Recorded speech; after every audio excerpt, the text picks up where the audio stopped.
ሰላም ጤና ይስጥልን ክቡራን ተመልካቾቻችንና አድማጮቻችን ዘውዱ መንግስቴ ነኝ ከዚህ ከአገር እንግሊዝ። አሁን የዘውዱ ሾው አጫጭር ዜናዎችን አቀርብላችኋለሁ፣ አብራችሁን ቆዩ። በቅድሚያም ርዕሰ ዜናዎችን እንሆ። አስደንጋጭ ልዩ ጦር ተመረቀ። በአላማጣና በአካባቢው ተሽከርካሪዎችም እንዳይንቀሳቀሱ ታገደ። ህወሓት የጦር መሪውን ቀይሯል። በሽራሬ ውጥረቱም እንደነገሰ ነው ተባለ። ህወሓት ዛሬም ውጥረት ውስጥ ገብቷል። ለሶስተኛ ጊዜ መግለጫም አወጣ። አዲስ አበባ ዩኒቨርሲቲም ሰራተኞቹን አባረረ። የኤርትራ ሰራዊትም ትግራይ መግባቱ ተነገረ። አሁን ወደ ዝርዝሩ እንሄዳለን። አብራችሁን ቆዩ።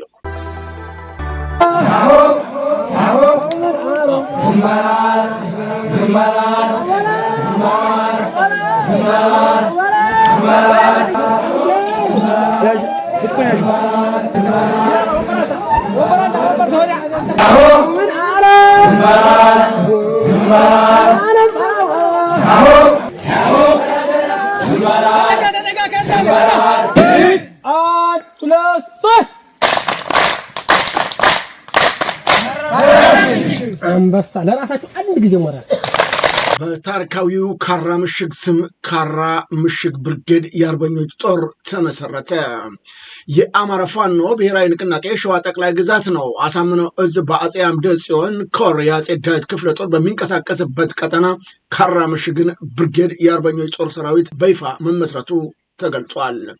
በሸዋ ጠቅላይ ግዛት መራቤት አውራጃ ሬማ ክላስተር በተካሄደው በዚህ የምስረታ ስነስርዓት ላይ የአማራ ፋኖ ሸዋ ጠቅላይ ግዛት አሳምነው የአጼ ዳዊት ክፍለ ጦር አመራሮች፣ የክላስተር ቀበሌ አመራሮች እንዲሁም ጥሪ የተደረገላቸው ልዩ ተጋባዥ እንግዶችን በተገኙበት ነው ብርጌዱ የተመሰረተው።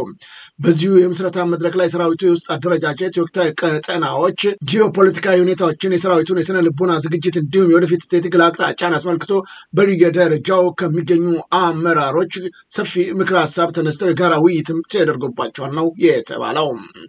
ውይይቱን ተከትሎ አዲስ የተመሰረተ የካራ ምሽግ ብርጌድ በተሟላ አደረጃጀት ወደ ስምሪት መግባቱም የኮሩ መረጃ ያመለክታል። በህዝቡ ፊትም ቃለ መሃላ መፈጸማቸውን የአማራ ፋኖ ብሔራዊ ንቅናቄ ሸዋ ጠቅላይ ግዛት አሳምነው እዝ ህዝብ ግንኙነት መምሪያ ለዘውዱ ሾው በላከው መረጃ ለማወቅ ችለናል። አስደንጋጭ ጦር ተመረቀ። ብልጽግና አንገቱን የሚያስደፋው በየቀኑ እየተመረቀ የሚገኘው የፋኖ ኃይል ልዩ ኮማንዶች ብልጽግናን ጭንቀት ውስጥ ከተውታል። ጀብደኛው 206ኛ ኮር 34ኛ ክፍለ ጦር ለተከታታይ 6 ወራት ያሰለጠናቸውን የኮማንዶ ሰራዊትም ማስመረቁ ታውቋል። በምረቃ ስነ ስርዓቱም ላይም የአማራ ፋኖ ብሔራዊ ንቅናቄ ሊቀመንበር አርበኛ ዘመነ ካሴም መልእክት አስተላልፈዋል። ባስተላልፈው መልእክት ላይ በአማራ ፋኖ ብሔራዊ ንቅናቄ ቴዎድሮስ 206ኛ ኮር 34ኛ ክፍለ ጦር የመጀመሪያ ዙር ኮማንዶ ተመራቂዎች ከ6 ወራት ጠንካራ ወታደራዊ ስልጠና በኋላ ለምርቃት በመብቃታችሁ እንኳን ለዚህ ቀን አበቃችሁ፣ እንኳን ደስ አላችሁ እላለሁ። የእናንተ የምትመረቁበት ሐምሌ 26 በአማራ የህሉና ትግል ውስጥ እጅግ ታሪካዊ ከሚባሉ ቀናቶች አንዱም ነው ብሏል። ሐምሌ 26 2015 ዓ.ም የባሶ ሊበን፣ የደብረ ኤልያስ፣ የአዋበል፣ የአነዳድ፣ የጎዛምንና የደብረ ማርቆስ ጀግኖች በተቀናጀ አኳኋን ተወርውረው ደብረ ማርቆስ ከተማ በቁጥጥር ስር በማድረግ የጠላትን መዋቅር ፍርስርሱን ያወጡበትም ቀንም ነው ሲል ገልጿል። አርበኛ ዘመነ ካሴ የፋኖ የተደራጁ የሁሉና ትግል ድፍን 3 ዓመታት የሆነው መሆኑን በመግለጽ በእነዚህም 3 ዓመታት ውስጥ ለቁጥር የሚታክቱ አውደ ውጊያዎች ተከናውነዋልም ብሏል። ቃላት የማይገልጻቸው ጀግንነቶች ታይተዋል። ብዙ ግዙፍ ድሎች ተመዝግበዋል። ፋኖ በመላው አማራ ከሌሎች የጠላት ታጣቂ ውጭ የጠላትን 10 ሙሉ እዝ መክቶ ለወረራ በመጣበት ጉልበቱ እያንበረከከው ይገኛልም ሲል ገልጿል። በእነዚህ ዓመታት አንድም ቀን ሳንዋጋ፣ አንድም ቀን ሳናሰለጥን፣ አንድም ቀን ሳናደራጅ፣ አንድም ቀን ሳናስታጥቅ ውለን አናውቅም። ይህ እስከ ድላችን የሚቀጥል የቀን ተቀን ስራችን ይሆናልም ብሏል። አርበኛ ዘመነ ካሴ አማራ ህዝብ በማህበረሰባዊ ታሪክ፣ በኢትዮጵያ ዘመናዊ ፖለቲካ ታሪክ፣ በአፍሪካ ቀንድ ቀጠናዊ ታሪክ ታይቶ የማይታወቀውን እጅግ ወሳኝ የሆነ የታሪክ ምዕራፍ ላይ እንገኛለን። በዚህ ምዕራፍ መቀመጥ አይቻልም። በዚህ ምዕራፍ አይንን ለአንድ ደቂቃ እንኳን መክደን አይቻልም። በዚህ ምዕራፍ መሳሳት አይቻልም። መቀመጥም መተኛትም መሳሳትም ዳግም እድል ይግባኝ የሌላቸው መጥፊያዎች ሆነዋልና ስለዚህ ለወርቃማ ዓላማችን ሌት ተቀን እንሰራለን፣ በስሌት እንጓዛለን፣ እናሸንፋለን ሲል ለተመራቂዎቹ ንግግር ማድረጉ ታውቋል። በሌላም በኩል ተመራቂዎቹም የአማራ ልጅ ፋኖ ማለት እኮ ለእውነት የቆመ ለህዝብ ለፍትህ የዘመረ በሀገሩ ፍቅር የታነጸ ለክብሩ ያደረ ሲሉ እንዲህ ብለዋል። ኮማንዶ ወጥበልኝ የአማራ ልጅ አማራ የኢትዮጵያ ጀግና ባለታሪክ ባለሻ ለጠላቱ የማይተኛ አንድ ጥይት ለአንድ ጠላት ተኩሶ የማይስ ዘርበላተ ኮማንዶ። እኛን የሚገልጸን አንድ ታላቅ የማይናወቅ እውነት አለ። እኛ የዚህ ታሪካዊ ምድር ክሩ የአማራ ልጆች ነን። በራሳችን ሰማይ ስር በፍቅር በክብርና በዓለም መኖር እንጂ የሰውን ክፉ መመኘት ሆነ የሌላውን ድንበር መድፈር በተፈጥሯችን የለም። ተፈጥሮ ውበት በንጽህናና በጽናት የሰራች የእውነት ህያው እንቁ ነን።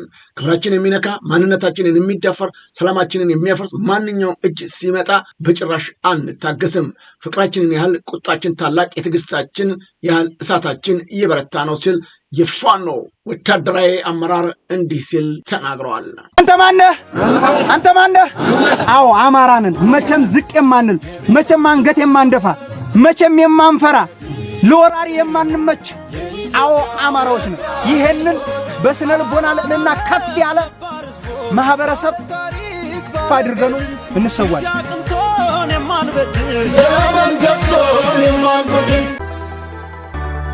ፋኖ ታላቅ የህዝብ ንቅናቄ መድረክ አካሄደ። በሰሜን ወሎ ዞን መቂት ወረዳ ደብረ ዘቢጥ ክላስተር የአማራ ፋኖ ብሔራዊ ንቅናቄ ወሎ ቤተ አማራ ምኒልክ ዕዝ ነው ሰፊ የህዝብ ንቅናቄ መድረክ ያካሄደው። በንቅናቄ መድረኩ ከማህበረሰቡ ጋር ሰፊ ውይይት መድረክ የተደረገ ሲሆን ህዝቡም በመቄትና አካባቢው ካሉ የፋኖ ኃይሎች ጋር የተጀመረውን ትስስር እና አንድነት ተጠናክሮ መቀጠል እንዳለበት አዎንታዊና ጠንካራ ምክር ሀሳቦችም የሰጠ ሲሆን ፋኖ የአማራ ህዝብ ስርዓት ወለድ በሆነ መንገድ የገጠመውን ሁለንተናዊ የህልውና አደጋ ለመቀልበስ የሚደረገውን ፖለቲካዊ ትጥቅ ትግል ሙሉ በሙሉ ሀሳቦችን የሰጠ ሲሆን ፋኖም የአማራን ህዝብ ስርዓት ወለድ በሆነ መንገድ የገጠመውን ሁለንተናዊ የህልውና አደጋ ለመቀልበስ የሚደረገውን ፖለቲካዊ ትጥቅ ትግል በሙሉ ልብ ሁለንተናዊ ድጋፍ ለማድረግ ዝግጁ መሆኑን በመድረኩም ቃል ተገብቷል። የአማራ ፋኖ ብሔራዊ ንቅናቄ ወሎ ቤተ አማራ ምኒልክ ዕዝ የአደረጃጀት መምሪያ ኃላፊ አርበኛ አሰፋ መሰለ፣ የዕዙን እቅድ ዝግጅትና ግምገማ መምሪያ ኃላፊ አርበኛ አራጋው ያለውና የዕዙ ምክትል ህዝብ አስተዳዳሪ አርበኛ ጋሻው ሙሉጌታና የ303ኛ ኮር አስተዳዳሪ ፋኖ በተቆጣጠረባቸው አካባቢዎች ትምህርት፣ የጤና፣ የግብርናና ሌሎች አገልግሎቶች በአግባቡ እንዲፈጽሙ ፋኖ እያደረገ ያለውን አዎንታዊ ድጋፍ አድንቀው በህዝብ ሀብት የተገነቡ ተቋማትን ማህበረሰቡን ይሁን ፋኖ መጠበቅ እንዳለበት በመድረኩ ማህበረሰቡ ገልጿል ሲል የአማራ ፋኖ ብሔራዊ ንቅናቄ ወሎ ቤተ አማራ ምኒልክ ዕዝ ሚዲያና ኮሚኒኬሽን መምሪያ ለዘውዱ ሾው ሚዲያ በላከው መረጃ ለማወቅ ተችሏል። በአላማጣና በአካባቢው ተሽከርካሪ እንዳይንቀሳቀስ ታገደ። በአላማጣ ኮረም ሞዬ ቀጠናዎች ነው ከዛሬ ጀምሮ የሲቪል ተሽከርካሪዎች እንቅስቃሴ በህወሓት ጦር ሙሉ በሙሉ መታገዱ ተሰምቷል። በአካባቢው ከባድ ውጊያ ሊቀሰቀስ ይችላል በሚል ስጋት መጨመሩም ታውቋል። የሲቪል እቅዱን መታገዱን ተከትሎ የህወሓት ታጣቂዎች ንብረታቸውን ለአካባቢው ነዋሪዎች ባደራ እያስረከቡ ወይም በርካሽ በመሸጥ ወደ ግንባር እንዲገቡ መታዘዛቸውም ከስፍራው የወጡት መረጃዎች ያመለክታሉ። በትላንትናው ዕለትም በሁመራ ሸሪራና ህወሓት ከሱዳን ተነስቶ ጥቃት መሰንዘሩን ተከትሎ በራያም ሊደገም ይችላል የሚል የመንግስት የጸጥታ ኃይሎች በተጠንቀቅ ላይ እንደሚገኙም ታውቋል። በሽረሪን ምክንያት ሱዳን ውጥረት ተፈጥሯል ተባለ። ለ6 ዓመታት የህወሓት ዋና ማዘዣ የነበረው የሸረሪ ወታደራዊ ካምፕ የሸረሪና ወታደራዊ ካምፕ ሙሉ በሙሉ በቁጥጥር ስር መዋሉ ተገለጸ። በአየርና በእግረኛ ሰራዊት በተካሄደው በዚህ ውጊያ በህወሓት ላይ ከፍተኛ ሰብአዊ ኩሳራ የደረሰ ሲሆን ህወሓት ተጨማሪ ኃይል በማስገባት ሙከራም አለመሳካቱ ታውቋል። የደረሰው ጉዳትም እንደሚያመለክተው ከሆነ የሰው ኃይል ከ195 በላይ ታጣቂዎች መገደላቸውንና ከ176 በላይ የሚሆኑት ደግሞ መቁሰላቸው ተጠቁሟል። በተጨማሪም 101 ታጣቂዎች እና የአንድ ኮሎኔል ማዕረግ ያለው ሻለቃ አዛዥ ተማርኮ ወደ ባከር ማሰልጠኛ መወሰዱም ተገልጿል። የጦር መሳሪያዎች ከ450 በላይ ክላሽንኮቭን ጨምሮ ብሬንን፣ ድሽቃዎችን፣ አርፒጂ፣ ስናይፐር፣ ሞርተር፣ ሮኬቶች እና ከ8 በላይ ሬዲዮ መገናኛ መማረካቸውም ነው የተገለጸው። ቁሳቁስና ተሽከርካሪዎችን በፓትሮል ላይ የተመደቡ ዙ 23 ወታደራዊ ሎጂስቲክ ተሽከርካሪዎች እና እንዲሁም ትራክተሮች የወደሙ ሲሆን ጀነሬተሮችና ሌሎች ቁሳቁሶች መማረካቸው ተገልጿል። በሌላም በኩል የሸረሪና ካምፕ መያዙን ተከትሎ በሱዳን ጦር በተያዙ አጎራባች የኢትዮጵያ ይዞታዎች ላይም ውጥረቱ መንገሱ ነው የታወቀው። ይህ በእንዲህ እንዳለም የሱዳን ፈጥኖ ደራሽ ወጋኝ ሲል ህወሓት ከሷል። ከሸረሪናው ውጋው በኋላ ነው ህወሓት ለሶስተኛ ጊዜ መግለጫ ማውጣቱም የታወቀው። ባወጣውም መግለጫ የሱዳንና ፈጥኖ ደራሽ ወቅተውኛል ነው ያለው። በፌዴራልና በታጣቂ ኃይሎች በኩልም በምዕራብ በትግራይ አቅጣጫ በተከፈተው ድንገተኛ ጥቃት በሰራዊቱ ሙሉ በሙሉ መመከቱንና የጠላትን እቅድ ሳይሳካ መቅረቱንም ነው የገለጸው። በተካሄደውም ግጭት የቆሰሉ የጠላት ታጣቂዎች በአየርና በየብስ ወደ ተለያዩ የሀገሪቱ ክፍሎች እየተወሰዱ እንደሚገኙ ጠቁሞ ለቀጣይ ውጊያ ራሱን ማዘጋጀቱንም ገልጧል። በወልቃይት ሁመራና ሸረሪ አካባቢዎች አዲስ ወታደራዊ ግጭት ካጋጠመም ወዲህ ነው ህወሓት በተከታታይ ቀን መግለጫ እያወጣ የሚገኘው። ገለልተኛ አካላት እንደሚሉት ከሆነ በመሬት ላይ ካለው ወታደራዊ እንቅስቃሴና ከካምፑ መያዝ ጋር ተያይዘው በሁለቱም ወገኖች በኩል የሚወጡ መግለጫዎች አካባቢው ላይ ያለውን ውጥረት የሚያንጸባርቁ ናቸው ነው የተባለው። በሌላም በኩል ህወሓት የጦር መሪውን መቀየሩ ተነገረ። አሁን ላይ ህወሓት ወታደራዊ ፖለቲካዊ መዋቅር ለውጥ ማድረጉ ነው እየተሰማ የሚገኘው። የቀድሞው የሰላም ጸጥታ ቢሮ ኃላፊ ሌተናንት ጀነራል ፍስሐ ኪዳኑ ማንጁስ የክልሉ ታጣቂ ኃይሎች ዋና አዛዥ ሆኖ መሾማቸውም ተሰምቷል። በተጨማሪም በምርጫ ቦርድ እውቅና የሌለው የክልሉ የምክር ቤትን ተወልደ ብርሃን ተስፋ ዓለም የጸጥታ ቢሮ ኃላፊም አድርጎ ሾሟቸዋል። የጀነራል ፍስሐ ከዚህ ቀደም የጊዜያዊ አስተዳደሩ የሰላም ጸጥታ ቢሮ ኃላፊ የነበረ ቢሆንም ከፕሬዝዳንት ጌታቸው ረዳ ጋር በነበረው አለመግባባት የካቲት 2017 ዓ.ም ከኃላፊነቱ ተነስቶ እንደነበረ የሚዘነጋ አይደለም። ከዚህም ባለፈው በትግራይ የተከሰተውን የእርዳታ እህል ስርቆት የመረመረው ኮሚቴም ሰብሳቢ የነበረ ሲሆን በመከላከያ ውሳኔ ባንክ ሂሳባቸውና ንብረታቸው ከታገደባቸው መሪዎችም አንዱ መሆኑ አይዘነጋም። የአዲስ አበባ ዩኒቨርሲቲ በርካታ ሰራተኞችን አባረረ። የአዲስ አበባ ዩኒቨርሲቲ ሙሉ የራስ ገዝነት መብቱን ለመተግበር ባደረገው የመዋቅር ማስተካከያ ምክንያት ከ500 በላይ አስተዳደራዊ ሰራተኞችን እና 50 መምህራንን ያለምንም ምደባ መቅረታቸው ታውቋል። የዩኒቨርሲቲው ፕሬዝዳንት ዶክተር ሳሙኤል ክፍሌ ማንም ሰራተኛ እንዳልተባረረ ገልጸው በጥሮታ በካሳ ወይም በቅርቡ በሚጀምረው የንግድ እንቅስቃሴዎች እንደሚካተቱም አረጋግጠዋል። የአዲስ አበባ ዩኒቨርሲቲ ምደባው ለአስተዳደር ሰራተኞች በፈተና ለመምህራን ደግሞ በትምህርት ዝግጅት አግባብነት ላይ ተመስርቶ እየተከናወነ ነው ብሏልም።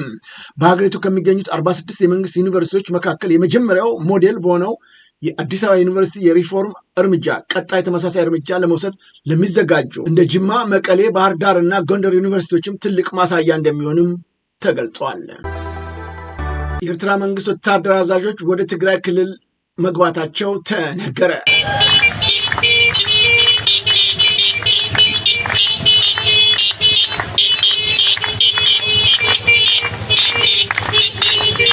በትላንትናው ዕለት ነው በትግራይ ክልል በጎሎምክዳ ወረዳ ዝባን ሁፃ በተባለ ስፍራ የኤርትራ ሰራዊትና ወታደራዊ መሪዎች በህወሓት አቀባበል የተደረገላቸው መሆኑ ተገልጿል።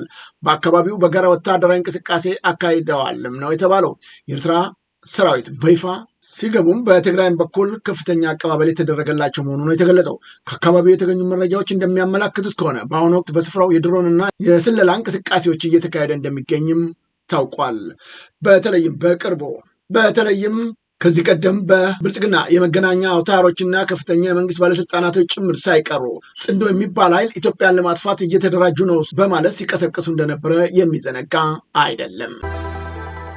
ክቡራን ተመልካቾቻችንና አድማጮቻችን ለአሁኑ ያቀረብኩላችሁ የዘውዱ ሾው አጫጭር ዜናዎች እነዚህን ይመስሉ ነበረ። በቀጣይ ዝግጅታችን እስከምንገናኝ የዘውዱ ሾው ሚዲያን ሼር፣ ላይክ እና ሰብስክራይብ በማድረግ ወዳጅ ቤተሰቦቻችን እንድትሆኑ ከወዲሁ በማክበር እንጋብዛለን። ከዜናዎቹ ጋር አብሬያቸው የነበርኩት የዘውዱ መንግስት የነበርኩኝ። ጤና ይስጥልኝ።